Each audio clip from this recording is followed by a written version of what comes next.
Greetings, friends of the universe. Today we are going to discuss the mysterious, ancient Book of Enoch and the fallen angels, Nephilim giants, and aliens which are described there. Let's start.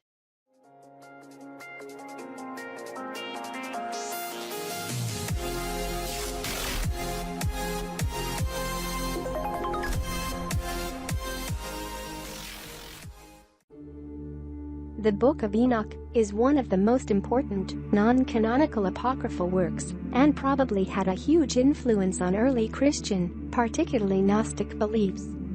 Enoch was Noah's great-grandfather, and he was the seventh man from Adam. This places the Book of Enoch as being around 5,500 years old. Enoch was born 622 years after the creation of Adam, and that makes the Book of Enoch one of the oldest books on planet Earth. The Book of Enoch is one of those books that almost made it into the Bible, but was then rejected as apocryphal, even though Enoch and the book itself are mentioned and referred to several times in the Bible. The only people who accept the book as an official part of their holy scriptures are Ethiopian Jews and the Ethiopian Orthodox Church, and a few more obscure religious groups around the world. Corrupted angels, the Nephilim giants, tremendous lifespans, a great deluge, and ancient and advanced knowledge are a few of the topics discussed in the Book of Enoch. It's no wonder why the Book of Enoch hadn't been included into the modern biblical version, since its content speaks of wicked angels who became fond of mortal women and had mated with them, giving birth to the hybrid race of giant humanoids known throughout secular and biblical history as the Nephilim. The first part of the book is about the Watchers, a group of angels sent to Earth to watch over humans. It is said that the Watchers taught humans reading, writing, weaponry, cosmetics, sorcery, the stars, meteorology, and many other arts, and that this was problematic because it robbed humans the opportunity to discover the arts by themselves. They revealed the eternal secrets which were preserved for heaven, which men were striving to learn. Interestingly, this ancient text also details how these fallen angels taught mankind how to make swords and knives, shields and breastplates, magic medicine, root cuttings, incantations, astrology, the course of the moon, as well as how to deceive man. And Azazel taught men to make swords and knives and shields and breastplates, and made known to them the metals of the earth and the art of working them, and bracelets and ornaments, and the use of antimony, and the beautifying of the eyelids, and all kinds of costly stones, and all coloring tinctures. And there arose much godlessness, and they committed fornication, and they were led astray, and became corrupt in all their ways. Samjaza taught enchantments and root cuttings. Armrose, the resolving of enchantments. Barakajal taught astrology. Kokabal, the constellations. Ezekiel, the knowledge of the clouds. Araquiel, the signs of the earth. Shamsiel, the signs of the sun. And Seriel, the course of the moon. 200 of those angels committed transgression by having sex with humans, creating a hybrid race called the Nephilim. What was said about this Nephilim creatures is that they were giants and savages that endangered and pillaged humanity. This is how the Nephilim giants were created, as described in the Book of Enoch. And all the others together with them took unto themselves wives, and each chose for himself one, and they began to go in unto them, and to defile themselves with them, and they taught them charms and enchantments, and the cutting of roots, and made them acquainted with plants. And they became pregnant, and they bare great giants, whose height was 300 ells, who consumed all the acquisitions of men. And when men could no longer sustain them, the giants turned against them, and devoured mankind. And they began to sin against birds, and beasts, and reptiles, and fish, and to devour one another's flesh, and drink the blood. Many authors agree that based on numerous ancient texts, we can conclude that the ancient Nephilim could have been an ancient alien species that lived on Earth in the distant past. even though this is an extremely controversial notion for mainstream scholars who firmly oppose it.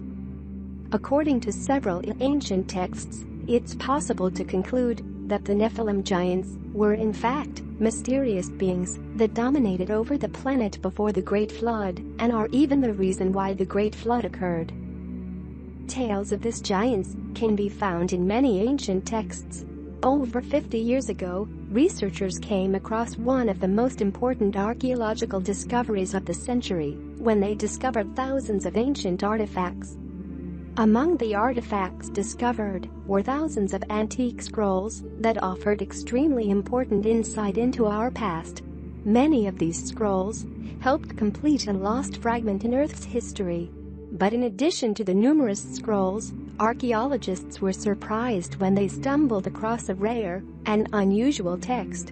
An ancient scroll that describes the demise of the ancient Nephilim, called the Book of Giants. The Book of Giants speaks about the creatures that inhabited our planet in the distant past and how they were destroyed.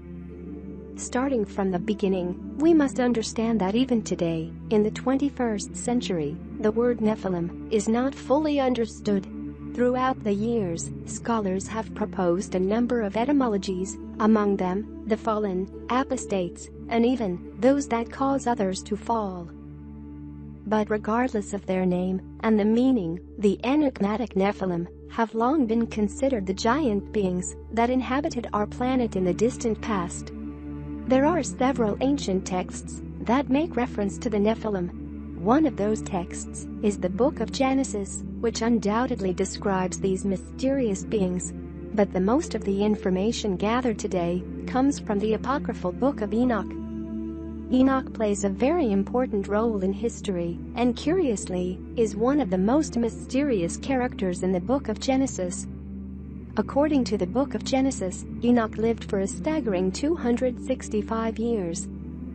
He was taken before God. He walked with God, and he was no more, for God took him. During this time, our planet is said to have been inhabited by angels who interacted for years with mortal people, eventually interbreeding with the daughters of men, which lead to the creation of a race of beings described as being unnaturally strong, referred to as giant hybrids or the Nephilim. But the stories about the Nephilim differ in the Book of Genesis and the ancient scrolls found in the Qumran caves. The Book of Giants, which by the way is incomplete, offers a different perspective about the Nephilim. According to the ancient text, the giants, the Nephilim, became aware that due to their violent ways, they face an imminent destruction. They asked Enoch to speak on their behalf to God. The ancient texts detail how the Nephilim lived on Earth and created chaos and destruction. At one point in history, they began having prophetic dreams of Armageddon as fear swept through their hearts. According to the texts, the first of the Nephilim to have such prophetic dreams was Maweh, the Titan son of the angel Barakel. According to his dream, a huge tablet was submerged underwater. As the tablet surfaces, only 3 names are left. This is believed to symbolize the Great Flood and eventual distribution of all but Noah's sons.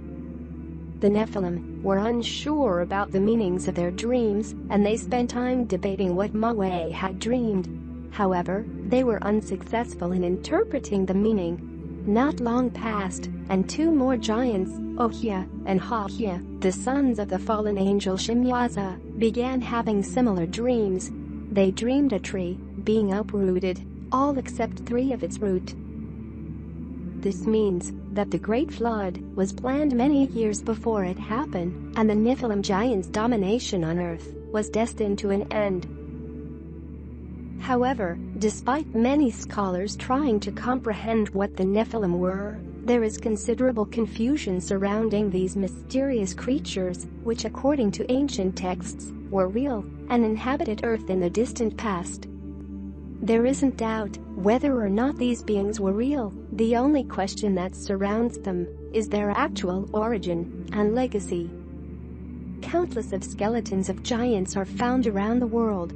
A famous case is when 18 gigantic skeletons, buried in charcoal and baked clay, were found at Lake Delavan in Wisconsin. They were presumed to be the remains of an unknown race of giant humanoids. Although they appeared to be very much human, there were some noticeable differences, aside from their much larger size. The bone above the eye socket sloped straight back, and the nose appeared to be much higher than the cheekbones, as opposed to being more or less in line with them. The jawbones themselves were described as bearing a minute resemblance to the head of the monkey. They say that the skeletons even had 6 toes and 6 fingers. Perhaps this is an archaeological proof of the existence of the Nephilim giants. To my understanding, if these fallen angels, called Watchers, were able to inseminate the humans and create a hybrid race, then this means the fallen angels are not the heavenly, etheric, light-bodied beings of which religion talks about. If angels are so physical that can inseminate people, maybe they are actually aliens who were sent to watch over us, but committed transgression by having sex with humans. It is now scientifically proven that a small percent of our DNA contains an extraterrestrial origin. Perhaps the Book of Enoch explains the story of the first hybridization of our species. The gods, perhaps the leaders of these alien beings, were not pleased about the intervention of the Watchers in human affairs. The same story of interventionists versus non-interventionists is told in Greek mythology, Sumerian mythology, as well as various Asian myths about the old days of mankind. Apparently, there were also experiments in crossbreeding between animals and humans going on. Disgusted by all this, the gods decided to have a great flood to rid the earth of the Nephilim and other ghastly creatures. The Bible says that the Nephilim are bound in the valleys of earth until Judgment Day. Then Set the Most High, the Holy and Great One, spoke and sent Uriel to the son of Lamech and said to him, "Go to Noah and tell him in my name, hide thyself, and reveal to him the end that is approaching, that the whole earth will be destroyed, and a deluge is about to come upon the whole earth, and will destroy all that is on it. And now instruct him, that he may escape, and his seed may be preserved, for all the generations of the world." And as men perished, they cried, and their cry went up to heaven. All living creatures became impeded in one way or another by the new order of things. The angels didn't realize that humans were too unripe and gullible to be taught so much knowledge at once. As a consequence, the earth became reddened from the blood of her creatures, and all living beings then became prone to divine cleansing. And destroy all the spirits of the reprobate and the children of the Watchers, because they have wronged mankind. Destroy all wrong from the face of the earth, and let every evil work come to an end, and let the plant of righteousness and truth appear, and it shall prove a blessing. That works of righteousness and truth shall be planted in truth, and joy forevermore. And cleanse thou the earth from all oppression, and from all unrighteousness, and from all sin, and from all godlessness, and all the uncleanness that is wrought upon the earth. Destroy from off the earth. And all the children of men shall become righteous, and all nations shall offer adoration, and shall praise me, and all shall worship me.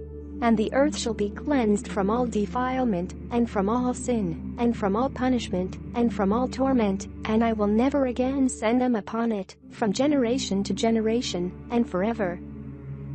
Needless to say, that the global demise took the form of a great flood, and Noah was informed of this through the ascribed words of his forefather Enoch, and was allowed to perpetuate the human species, as well as preserve countless other wildlife.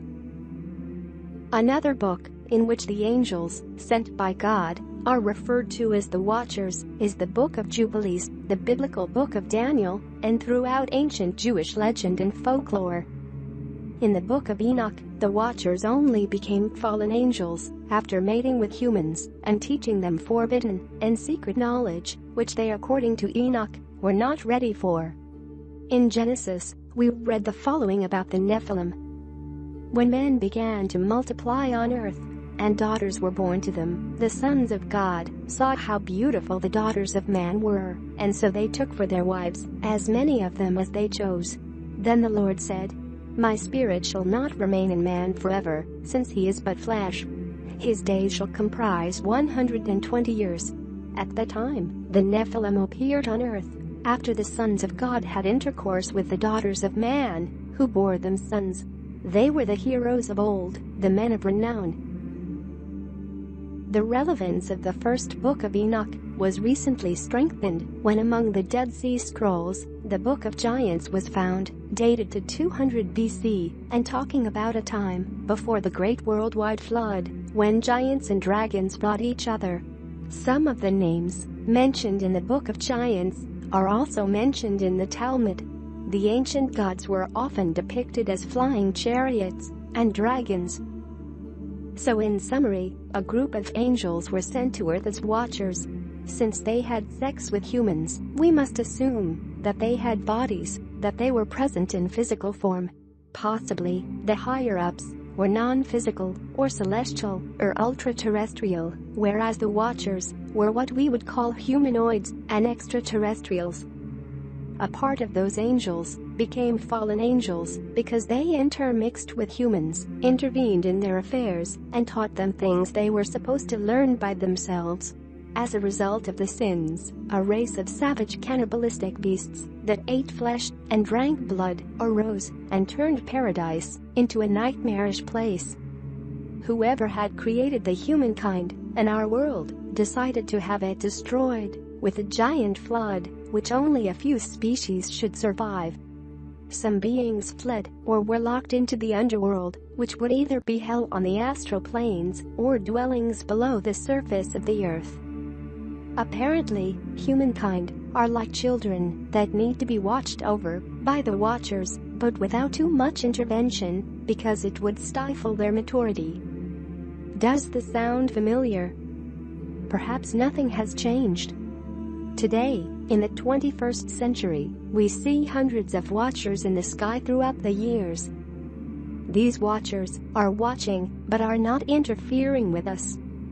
The only difference is that now, we don't call them watchers, but we call them UFOs. As many people ask me in the comments section, if aliens exist and are benevolent, then why don't they come and help us or give us knowledge? Well, the story in the Book of Enoch explains exactly why.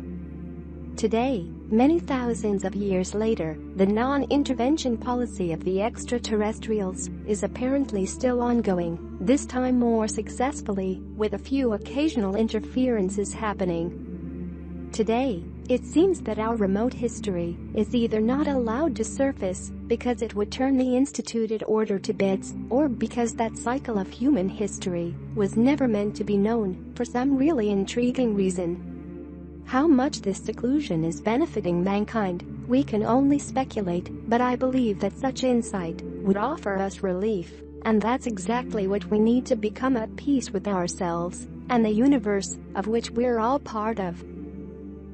Tell us in the comments section, who do you think are the Watchers and the Nephilims, and what is the lost ancient human history? Thank you for watching. Please give us a like, and don't forget to subscribe.